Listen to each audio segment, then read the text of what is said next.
everyone. So, welcome to the first episode of my new podcast, The 360. And today with me, I have my amazing guest, Ketan Gajjar, who's an expert in the remote working space.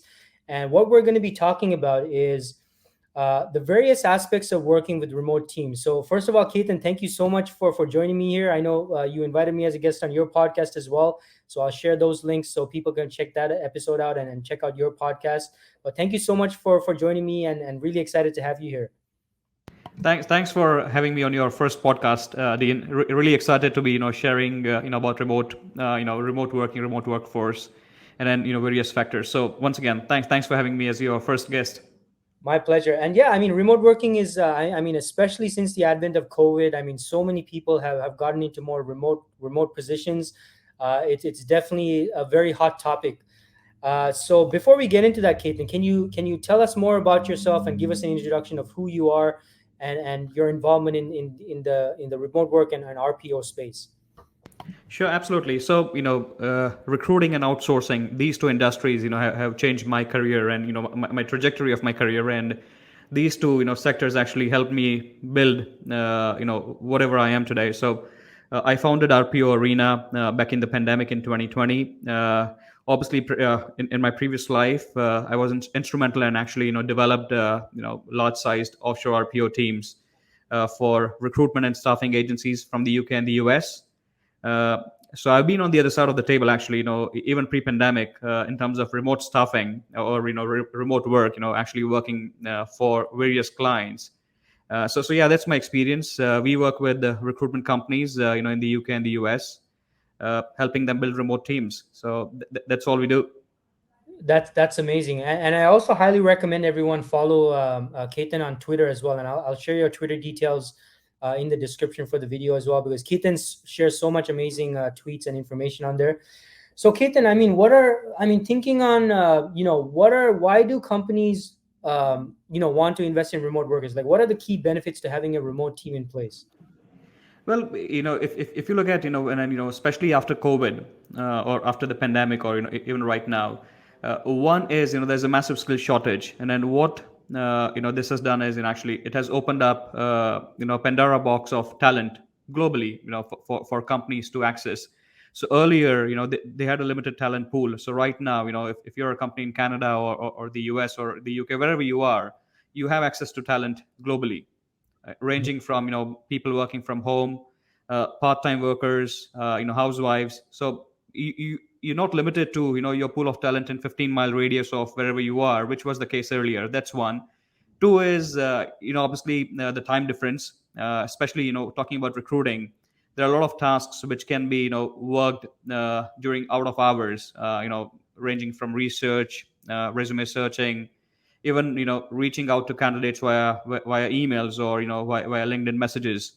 And then third is from outsourcing perspective, scaling your teams, it's much quicker, uh, much flexible, and obviously it has an impact on your bottom line, especially in terms of the operating costs, especially. And then again, a lot of companies have seen this concept working. So that if the deliverables are matching your requirement, there's no reason why you wouldn't want to scale wherever you can, instead of just limiting yourself to your radius of wherever your offices are. So yeah. Yeah, and I really like how you described it. Described, I mean, the huge opportunity for companies in terms of finding talent, right? I think before COVID, and I've always specialized in recruiting in the tech sector, and generally tech is very much more open to remote workers and people working in a hybrid model.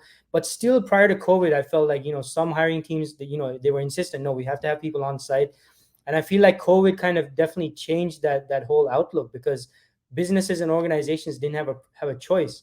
So the whole thing about remote work has expanded, of course, outside of tech into so many different types of sectors where, of course, it is possible to work remotely. So Absolutely. And then like you discussed on your podcast as well, on my podcast, that a Java developer in India is a Java developer. I mean, there's no yeah, different Java in India, and there's no different Java in Canada. It's the same technology, as long as the processes are defined, and there's clarity. Java developers, or content writing, or even recruiting, Mhm. As long as the process is defined, and your housekeeping, your house is in order, remote staffing works. Yeah, absolutely. And it's definitely opened up a much wider range of talent for companies to consider as well. Because now, whereas before, I'd be recruiting on a role in Toronto, the hiring manager, the client, they'd be looking for people local to Toronto, but now it's like a much more open view. Like they're willing to consider people maybe across Canada. So I definitely see that. Now, Kit, and my next question is, given that companies, they have a remote team in place, how did they set expectations?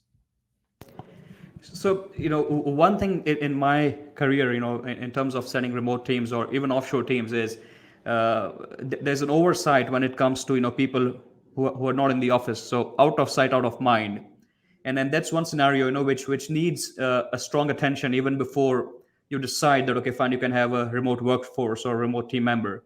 Because, you want to make sure that, you are equipped to give them time, just like you're equipped to give FaceTime to your team members in your offices. Yeah. That is that is just the most crucial part.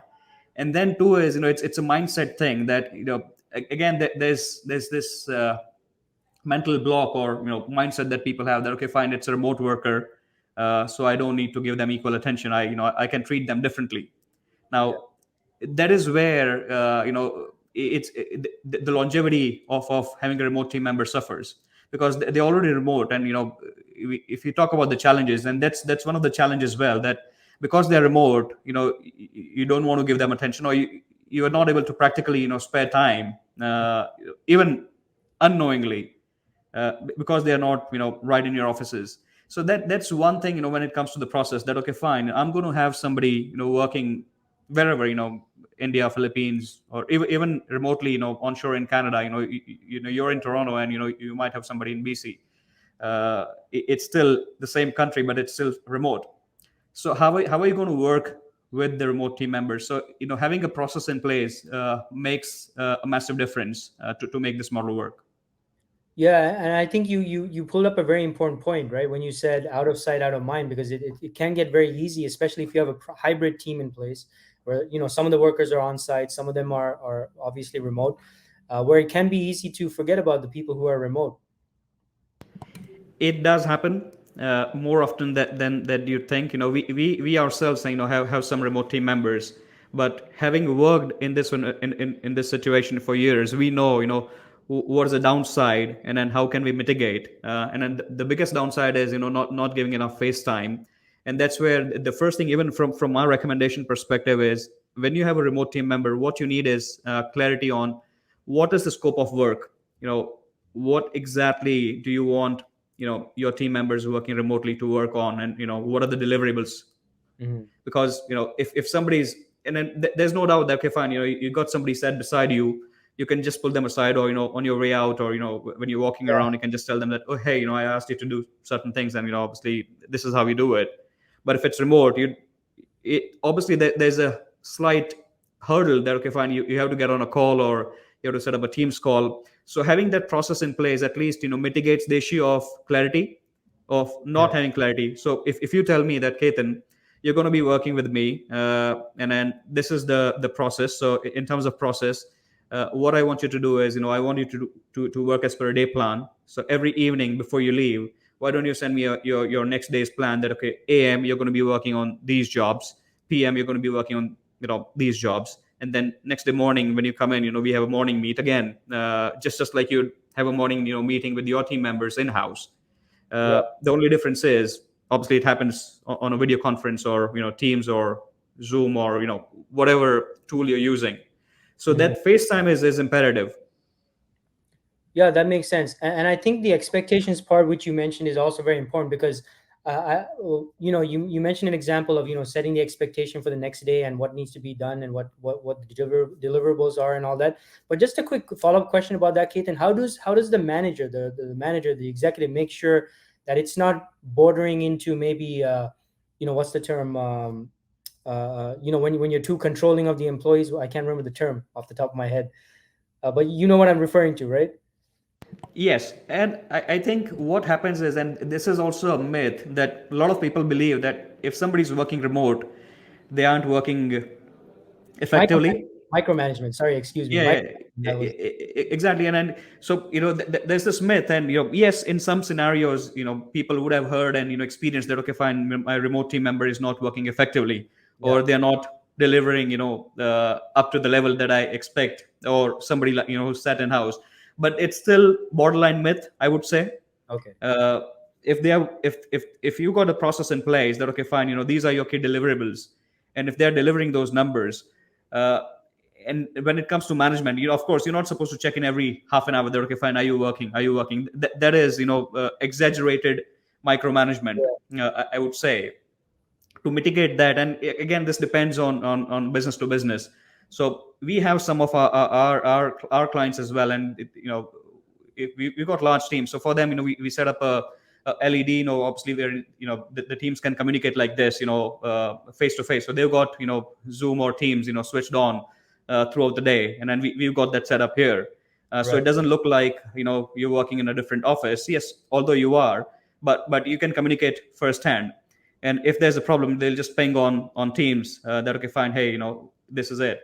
And then you set a process of frequency of communication that, okay, fine, let's communicate once every 4 hours, which is just ping me, whatever it is. When it comes to, so if you're talking about jobs which are actually desk jobs and hands on, there they also stipulate the break timings. That, okay, fine, if I'm going to be away from the desk, I'm going to be having my lunch from 12 to 1. It's just a part of the process. Then I'll tell you, on day one, Dean, that, okay, fine, I'm going to take a break from 12 to 1, so I'll not be on my desk. So if you call Mhm. me, I'm not going to be available. Yeah. uh, and initially, it's tough, because if somebody's not done this before, the micromanagement element will always be there. And to be fair to them, they want to make it work. uh, they want to make sure that the remote team member is working as per their requirements. And then similarly, from the team member's perspective, so it's again going back to the expectation setting. So if you haven't had a remote team member in the past, it's better to set those expectations that, look, I'm doing this for the first time. This is how it's going to be working. It's going to be learning process for me as well. Mhm. So if there are problems, let's have a heart to heart chat, rather than just just uh, just leaving it undone. Yeah, yeah. I mean, I think that's a great idea, especially if, even if the employee, it's their first time working as a remote worker. As you said, it can be very, very easy for them to misinterpret things and thinking, oh, this manager is trying to micromanage me and this and that. So I think that communication, as you mentioned, is extremely important. And would you say, Ketan, that communication is maybe even more important with remote teams versus someone in house? Oh, totally. I mean, emails is not the only way to communicate with remote teams. And a lot of people, I know, and this is again going back to my experiences, and even right now, they believe that, okay, fine, I've sent a morning email, I've sent the work to them, and they'll just do it. Not having and then the best communication is either over the phone call, or face to face. You need to give face time to your remote team members, at least, if not more, at least twice a week. And Yeah, I'm not saying it has to be for hours, but even if it's 15 minutes each, it yeah, still helps. They want to know that, okay, fine, so for example, I'm working with Dean, and I want to see Dean. I want to see Dean's reactions, because at the end of the day, we are working with people. You're not working with software. yeah, And people want to feel those emotions, and email doesn't translate much. In fact, all it does is, a lot of times, is it confuses, and it creates a lot of perceptions, most of the times. And especially when there are concerns, it's better to communicate feedback face to face or over a call, rather than just an email. So communication, totally imperative. In fact, we've got clients wherein they work with them, so they'll talk to them thrice a day. They'll have a morning meeting, they will wow. call in the afternoon, and then they'll have a closing call in the evening. And then I know, a lot of people will say, oh, it's going to take a lot of time, but you do that with your teams in house. So how is it different, talking to somebody who's remote? Abs- Absolutely, 100% agree with you on that. Now, Ketan, I think we have discussed some of these, but what are some of the major challenges of working with remote teams, and what are some potential solutions for those challenges? A major challenge, is one is communication. So when you're onboarding, and then we sort of briefly covered this. If the remote worker, if it's first time for them, then they should communicate that, okay, fine, I'm working remotely for the first time. And two is, if the company is doing this for the first time, if it's an experiment, then you better have your processes in place. Now a lot of companies jump into remote working or remote staffing without preparing themselves. Yeah. The biggest challenge is housekeeping.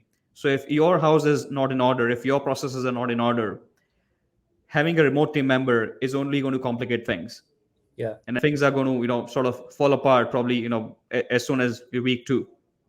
Mhm. Yeah, I think that makes perfect sense. I mean, if things are not in order where currently in your current operations and your current team and how everything's working, then I mean, there's no reason to think that things are going to be all hunky dory and perfect with your remote team in place, right? So that So really makes sense. and then, if you have to have your people talking internally, that internal communication is key to make the remote work environment workable for your business. A Hmm. lot of businesses, because the remote team member is not just going to be working with one person, they're going to be working with multiple people in the organization. Yeah. And it's if it was just working with one specific person, then yeah, it's easy to manage. But if there are multiple stakeholders, you better figure out a process, and you better train your people internally that, okay, you have to communicate, this is the pattern, this is the process, this is the FaceTime, this is the way to give feedback. And then it generally comes communication is one of the biggest challenges after expectation setting. Hmm. uh, you know the remote worker feels that, okay, fine, I'm going to be working from 8 a.m. to 5:30 p.m. These are my breaks. So it's two ways. So one is from my perspective. If I'm working for you, I have to tell you that, okay, fine, Dean, this is how I'm going to be working. Let me know what your process is. And it actually, that's the point. And then give it good time. You have to have a transition process, because effectively, if you look at this, again, from your client's perspective, you work with companies who give jobs for you to fill with them. That's a transition from moving those jobs from the internal recruitment team to you. Yeah. And then you understand that process, right? That, okay, fine, I'm going to be working on these jobs. The first port of contact is XYZ in the organization. This is the second port of contact, and this is where I go finally, for the interviews, for the feedback, all those things. And that's precisely the process you need to have with your remote teams. That's one. Two is the mode of communication. Now, if you know that, okay, fine, you're not going to be available over calls on certain days or at certain hours, there has to be a secondary contact in place. That, okay, fine, if I've got an urgent requirement or urgent request, who do I go to for Yeah. help? Yeah. So And then, so it all falls down to the communication. And then obviously the tools that you use, be it Slack, be it Zoom, be it Teams, whatever you use, you use them effectively. I'm already seeing like that communication is like one of the most important things. It is. And then they want to be appreciated and recognized as much as your internal in-house team members. Yeah. Right. So they're remote. That doesn't mean that, okay, fine, they should not be involved in your weekly RNRs or monthly RNRs that you do. If they're done a good job, then don't just give a pat on the back by an email that, oh, great job.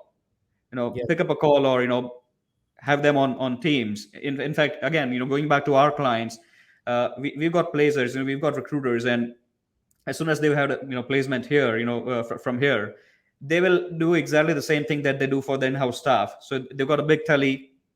They'll play a, obviously, because we are in India, so they'll play a Bollywood song in the background with the picture of that person, and then they'll circulate that email across the company, Oh, nice. mentioning that, okay, fine, this recruiter has had his first placement for this month.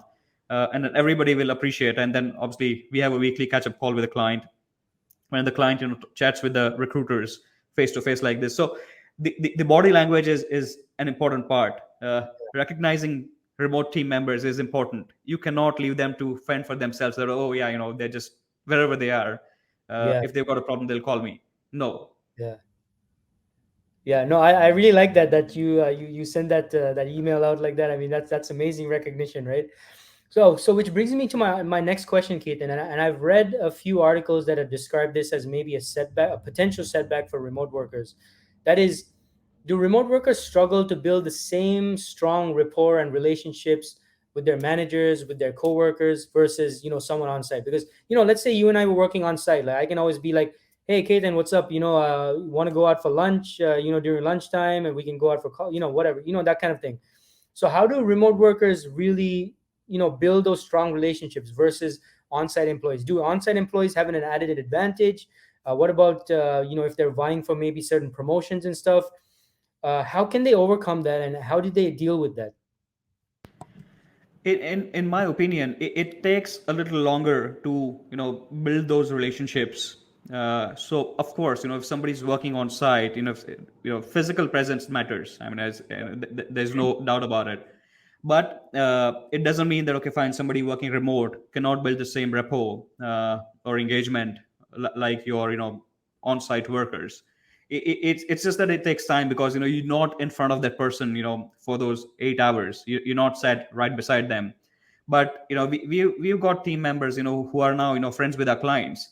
We've got it's just that the tenure takes longer. So if somebody is onshore, they're going to have 8 hours of FaceTime. Here, Yeah. it's probably a third of the time they'll have a FaceTime. But then at the end of the day, everything's down to the performance. Mhm. If they're delivering, if the conduct is there, and if that support is there from the on-site team, then there's no doubt why it wouldn't happen. In fact, we've now got situation wherein some of our clients want to turn this the offshore or remote team into their own teams. So Oh. we do something called as exchange programs. Of course, we are in India, so it's obviously far. So a lot of our clients are inviting their team members from India to travel to the UK as part Oh, of the exchange programs, fully paid, fully sponsored, work from their offices for a couple of weeks as a part to build that rapport. So there are ways to overcome this challenge. Um, Mhm. Again, it depends on the organization, and then budgeting and stuff.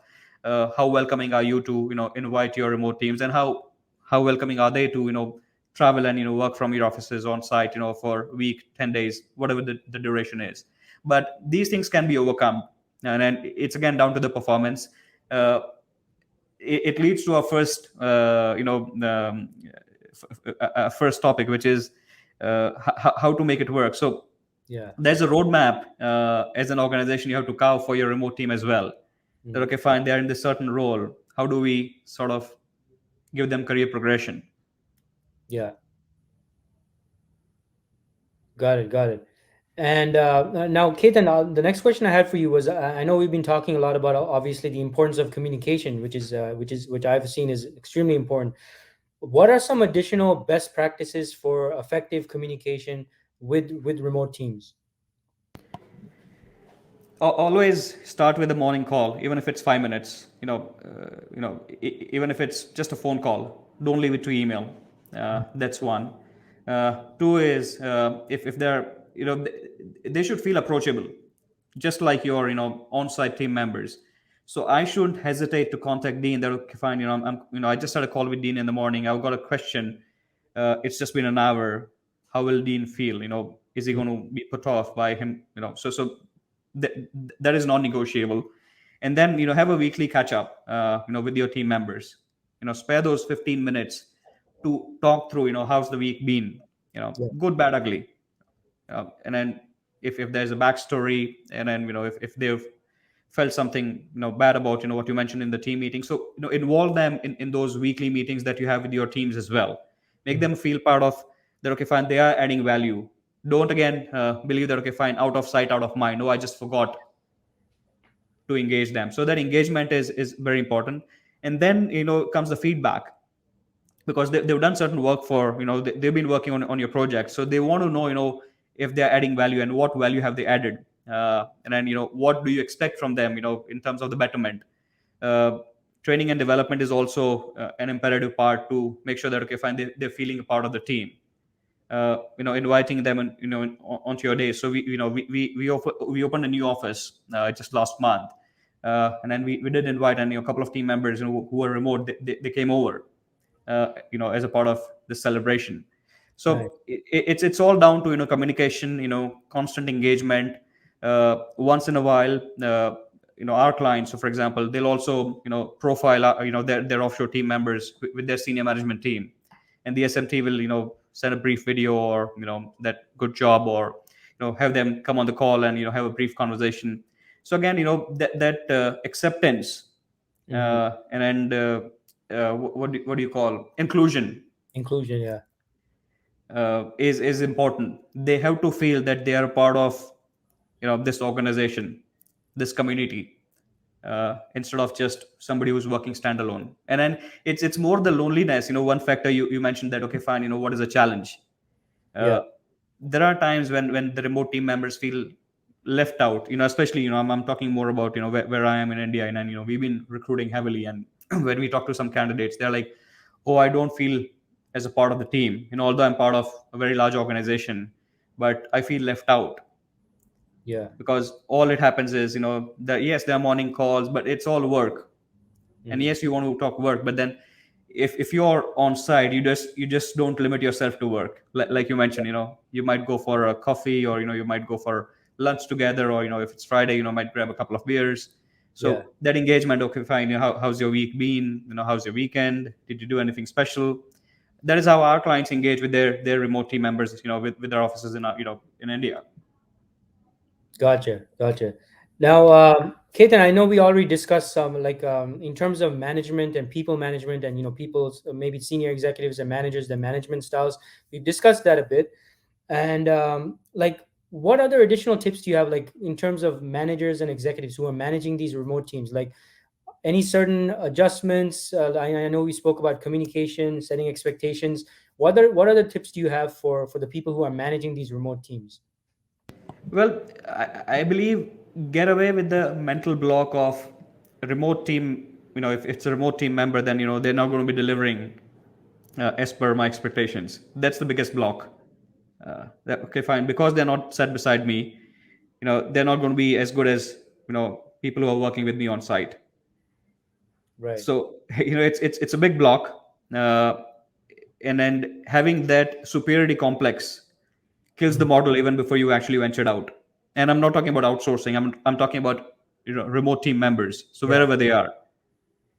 So that's one. And two is, yes, you have to, probably you're going to be ending up micromanaging, but don't go to the level of exaggeration where you're going to be asking them minute by minute reporting, because you don't do that with your on-site team members. So there are Mhm. times when people are away from the desk, and and it's not always feasible or convenient to just say, Dean, I'm just stepping away from the desk. People, we are humans. Yeah. uh, as much as the process you have, people forget sometimes that okay, fine, I was supposed to update Dean that okay, I'm just away from my desk for 15 minutes. So if Mhm. they are away for a certain while, don't assume that they were just passing time, or they were just lazing around, or watching Netflix. Because it's a widespread perception of remote working. Oh, he must be asleep, or she must be asleep, or Yeah. just Yeah. just funning around. But that's not the case, because you have to understand, they're remote for a reason. And one, two is they still want to work with a good organization, and then they want to work, which is why obviously they're working with you. So as long as they they're delivering and following what you want them to follow, uh, and then they're doing the job, I still don't believe, and obviously in a legal and with the wise conduct, that's not negotiable. So if they're working with you, but they're also working with three other people, three other organizations, yes, there's a problem. Okay. Unless they were disclosed, and you're happy with that. Yeah. Yeah. Yeah. No, I totally get that. Now, Ketan, you shared a great example of how your company, your team, provides recognition for your remote workers. Any other examples or tips or ideas on how people managers can provide recognition to their remote workers? Yes, so depending on the impact they create. So our clients, we work with wonderful clients, recruiting companies. They will recognize people on even on smaller impact that they make. So they might sponsor them lunches, just like, so one of our clients, they have this monthly lunch on. They sponsor their teams. So that's Mhm. exactly, they do it for their teams here as a part of the recognition. There are quarterly bonuses if the overall team, including the India and the UK team, achieves or exceeds the targets. So Mhm. again, there's a contribution that is made here as well, and then they're rewarded. Of course, apart from that, they reward them not just with words, but there are Amazon gift vouchers. So Wow. depending on how what kind of budgets you have, what kind of impact they are making in recruiting, how it is. At the end of the day, if you're placing candidates, is when the agency makes money. So, Right. but the key drivers are still those submissions, getting those interviews, and then obviously having those number of starters. But to keep them motivated, one is the constant engagement, the constant communication, pat on the back, not just on the emails but on the calls. And then the smaller gestures that happen on a weekly basis, that okay, fine, somebody's done a good job, you can leave early. So like Friday, we got some teams where clients like, okay, fine, you just work half a day. Oh, wow. So it's again the intangibles that matter from reward perspective, a recognition perspective. Amazing. Some great tips there. And wow, I mean, this was such an amazing conversation. I learned so much. And, for me, my key takeaways were number one of the greatest dangers is, out of sight, out of mind, and forgetting about your remote workers. And the second thing that was a key takeaway for me was just the importance of communication. I don't think it can ever be, really understated, like how important communication is, especially when it's team members who are not present on site, that you're not able to work shoulder to shoulder with them, you're not seeing them around the coffee machine or whatnot. So the communication becomes, from what you're saying, it's like even more important than maybe someone who's on site working in the same physical location as you. It So, is, and one thing I would say is don't rely on feedback, via emails. mhm. If there's a critical feedback, talk to them over call or face to face like this, on a Zoom or Teams, because they want to see your emotions. And then emails is not the best mode of communication when it comes to feedback. Yeah, great advice there, Ketan. So, Ketan, thank you so much. Totally, Dean, and thanks for having me. Great conversation. Pleasure.